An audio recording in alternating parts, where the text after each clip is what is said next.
Limitation को थोड़ा सा एवरेज बनाने की कोशिश करो कि जितनी कम हो, स्ट्रेंथ पे काम करो।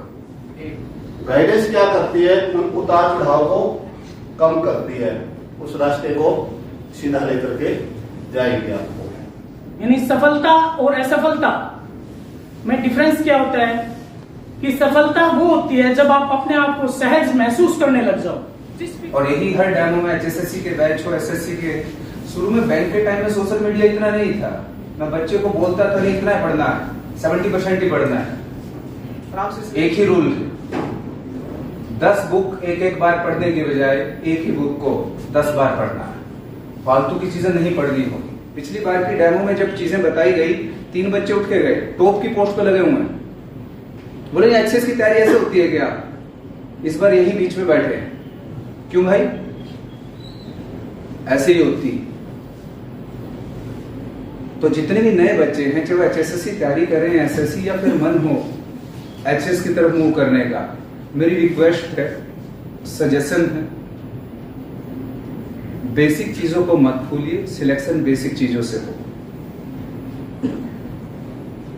पिछले बैच की ही बात बताऊं आपको, सुभाष सर की, उन्होंने 57 टेस्ट में से सिंगल टेस्ट HSSC का नहीं छोड़ा।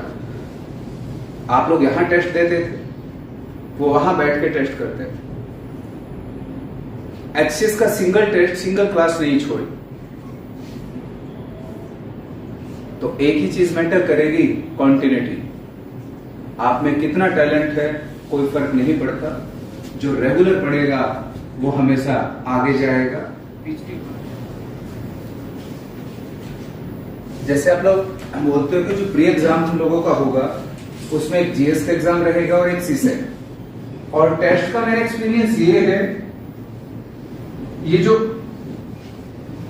बैंक पढ़ाया लगभग 2009 से लेकर 2015 तक अपने पीक पे तसल्ली से टेस्ट पे रिजल्ट, डिसिप्लिन प्लस टेस्ट, हम लोग गाइड कर सकते हैं। हम लोगों को सिर्फ यूं बताना, आप लोगों को ऐसे पढ़ना है और ये पढ़ना है, और उसके बाद टेस्ट में खुद को डालकर, प्रॉब्लम में खुद को डालकर सॉल्यूशन ढूंढना है खुद। मेहनत शुरू करोगे, आपके जीवन में उतार चढ़ाव आते रहेंगे। गाइडेंस क्या करती है, उन उतार चढ़ाव को कम करती है, उस रास्ते को सीधा लेकर के जाएंगे आपको। और साथी भी कहते हैं सुभाष कर सकता है, हम भी कर सकते हैं। आप जहां जोर लगेगा ना आपका मेंस के अंदर, प्री और मेंस, और मेंस में आप तभी बैठोगे जब आपका प्री निकलेगा। कि 2019 में 4 भर्तियां हुई हैं, जिसमें एक ग्रुप C से टीचर बने थे ना, वो 18 भर्तियां थी, जिसमें से 16 टीचर थे। मैंने वो एग्जाम दिया था, परंतु मेरी उसमें सिलेक्शन नहीं हुई, पॉइंट 4 से मैं रह गया। हिम्मत नहीं हारी, सर ने कहा कोई बात नहीं, जो हुआ सो हुआ, जो बीत गई सो बात गई, ठीक है ना। वही फार्मूला अपनाया, जो हो गया तो हो गया, अब आगे की सुध ले। आगे का देखा, मेंस एग्जाम है अभी 15 अगस्त से, मेंस दिया, बड़ा अच्छा गया। डिसीजन को लेने के बाद उसको सही साबित करना, तो सर ने कहा ये अब आपके हाथ में है, बेइज्जती नहीं करवाना। तो फिर मैंने कहा, बोले जी मैं अपने तरफ से दिन हो चाहे रात हो पूरी मेहनत करूंगा। सर ने कहा रेगुलरिटी, बस ये शब्द रखना है।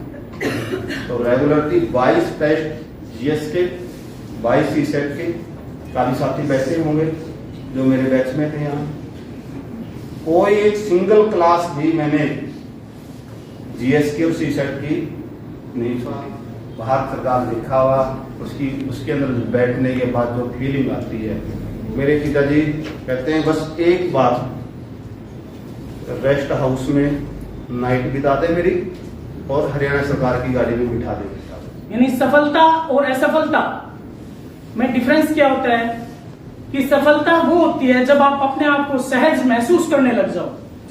जो चीज हम आंखों से देखते हैं, जैसे कि जो भी समस्याएं, पीड़ाएं, वेदनाएं जो हमने देखी हो, और उसमें अगर कोई बच्चा सिलेक्ट होता है इस पद पर, HSS के पद पर, जैसे कि डॉक्टर सुभाष हमारे सामने एग्जाम्पल है, तो उसमें क्या होता है कि उसमें आपको लगेगा कि यस, कि अगर डॉक्टर सुभाष कर सकते हैं तो मैं क्यों नहीं कर सकता। वो एक बहुत बड़ी बात होती है। एक और जो बात बताई उनकी टेस्ट सीरीज, जो टेस्ट सीरीज होती है ना, उसमें क्या होता है कि हमारे अंदर हम सोचते रहते हैं, सोचते ज्यादा है ना कि ये कर लिया वो कर लिया, हम बहुत नजदीक है एचएस के, बिल्कुल कर सकते हैं। लेकिन होता क्या है, तो ये एक माइनर सिली मिस्टेक हो जाती है एग्जाम के टाइम पे, और वो वहां फिर चांस नहीं है। मेन का कितना ही बड़ा खिलाड़ी क्यों ना हो, अगर परी में आउट हो गया ना, आउट है। इन क्या होता है कि जब आत्मसात एक शब्द है, शायद आप लोगों ने सुना होगा, इस पढ़ाई में भी एचसीएस में जो आत्मसात करना होता है ना, वो बहुत जरूरी होता है। आत्मसात का मीनिंग क्या होता है कि आपको एफर्ट लगाने हैं। अगर ये 100 क्वेश्चन करने हैं ना, तो जो सर ने बता दिया उस चीज को आपने बिल्कुल जो सोर्स बताए उनके दाएं बाएं भी नहीं देखना, और जो वो वही चीजों से, वही सोर्सेज से पढ़ना। ये नहीं है कि 10 किताब पढ़ ली, वही बात है सर वाली, 10 किताब 10 राइटर्स की एक बार पढ़ना, वो ठीक नहीं है। एक राइटर की 10 बार पढ़ो। जो रिक्वायरमेंट है इस एग्जाम की यही है। मैं आपको सिर्फ गाइड कर सकता हूं, जो मेरा एक्सपीरियंस एज ए पेरेंट्स, जो मैंने मेरे बच्चों से सीखा, एज ए टीचर जो पिछले 11 साल से मैंने आप लोगों से सीखा, बैंक पढ़ाते हुए, एसएससी पढ़ाते हुए, एचएस पढ़ाते हुए।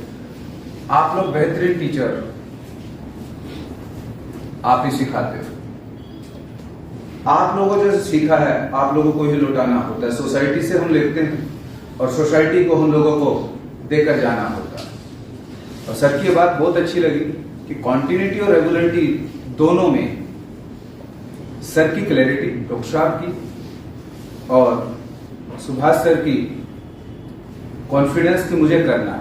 मैंने कुछ नहीं किया भाई, सही साइन पे ये बोला है ये मत कर। आपको सब पता है क्या पढ़ना और क्या नहीं पढ़ना।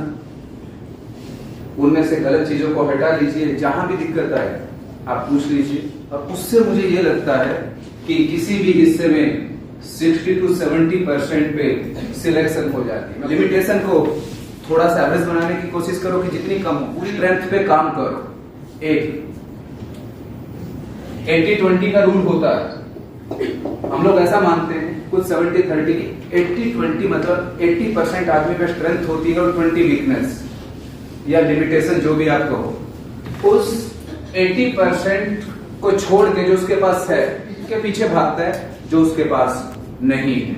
और ये मरते टाइम उसे बात पता लगती है कि 80 को छोड़कर 20 के पीछे जोड़ा और ये 80 भी मुझसे छूट गया। यही काम एजुकेशन में होता है, यही स्पोर्ट्स में होता है। तो आप सब में जो 80% स्ट्रेंथ है उसे प्रूव कीजिए, क्यों उसको लोगों को दिखा रहे हो।